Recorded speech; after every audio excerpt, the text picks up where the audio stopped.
Thank you. My name is Anne Pico. I live on the edge of the City Council. I actually live in St Peters across from Sydney Park. And Greg asked the question I was going to ask about WestConnect, so I'm going to touch on the other issue that I'm extremely concerned about in this state at the moment, particularly in the City of Sydney, and that's public housing and dealing with the poor of Sydney. Because Baird, to me, seems to be waging war on the poor, which is why he's selling off public housing, why he's got rid of the public housing down at Millers Point, why he refuses to preserve the Sirius building, which is another bloody shameful act. But also, I'm particularly worried about the Waterloo public housing. Now, I don't want to see that sold. I'd love to see it renewed. I'd love to see it properly funded so the maintenance issues that it's had for many years are actually addressed. But it seems to me there is a conspiracy to actually basically destroy that public housing and move those communities out, break them up essentially. And the fact that this is supported by the police minister gives me particular horrors.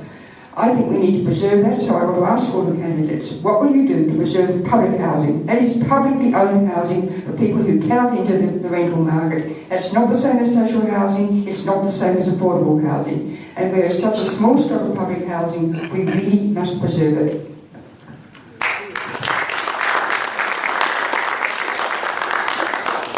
Thanks for the question, Anne.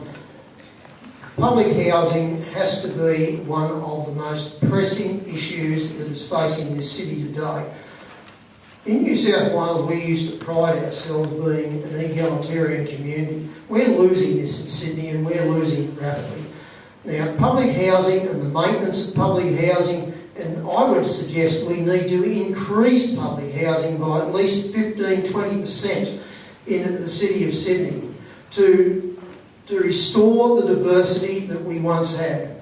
Now, if I'm elected to council, one of the things that I will be seriously looking at is increasing the public housing stock. I think council can invest in public housing. We can find partners to engage with us, and it is essential that we do it. Otherwise, the social fabric that has made this city great could be lost forever, and that would be a tragedy.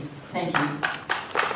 I endorse what Lindsay says. We need to increase public housing, and there are 60,000 people on the public housing waiting list, and they've been there for decades. Actually, I can't say for decades, they've been there for a long time. That's a lot of people there. Public housing is expensive. Every terrace house with $1 million views in Millers Point that's been sold will house 4 families.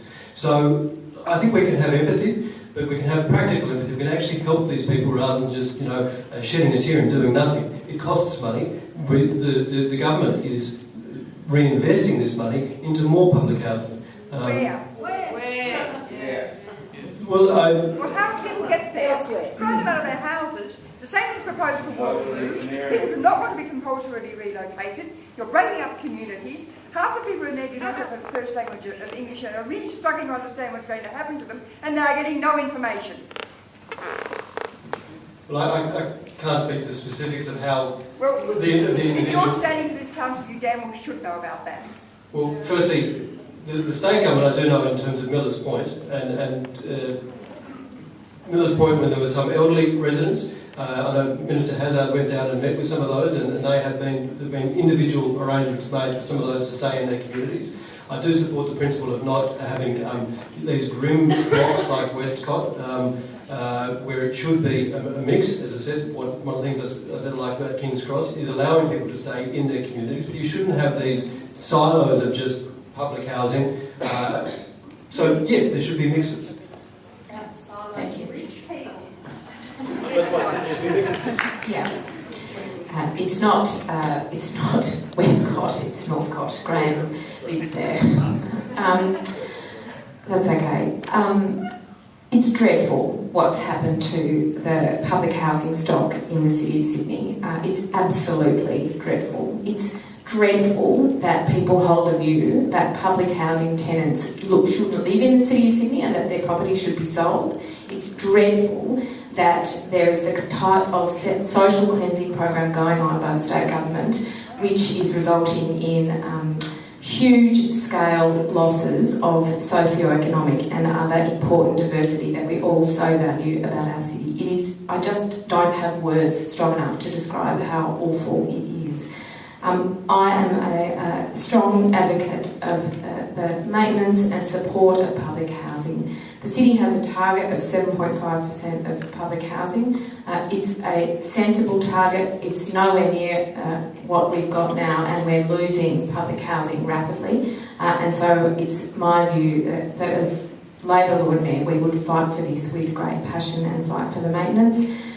One concrete measure I took was to move that for the Waterloo public housing tenants, we would fund Redfern legal support, advocacy and advice for them during what is a very difficult process, and so that's now happening. It's one concrete plan. Thank you.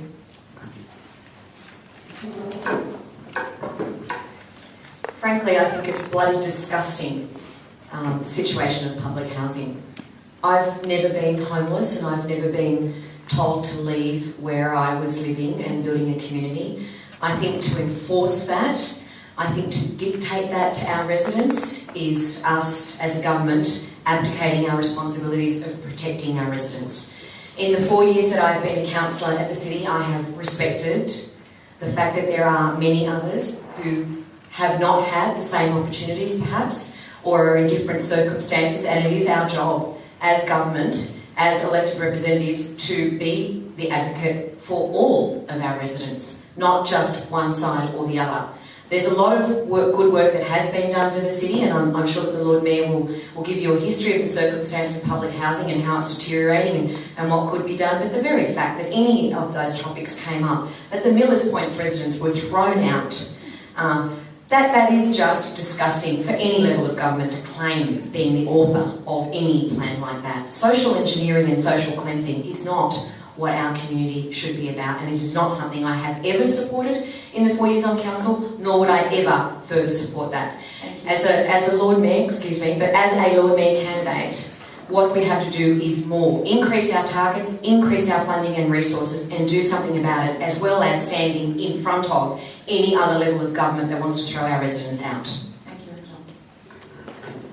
So I met the Romanian tenants who are down at Millers Point just last week, and I'm going to see Minister Hazard with Alex Greenwich on Friday to try and persuade him to allow them to stay. They're very elderly and they're very distressed, and they're the remaining tenants who are there.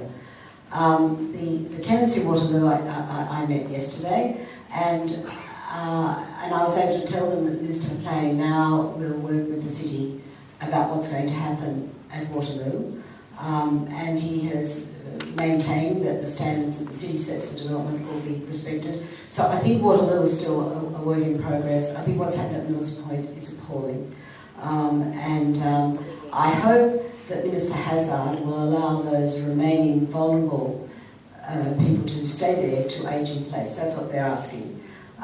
The city has we set targets in Sustainable City 2030 for 15% affordable housing for the city, 7% social housing, 7% worker housing. We do have 7% social housing if we can maintain it. We only have 1% worker housing, even though the city has been able to enable 1,400 affordable places. It's a drop in the ocean compared with the $25 billion worth of development that has happened over the last 12 years.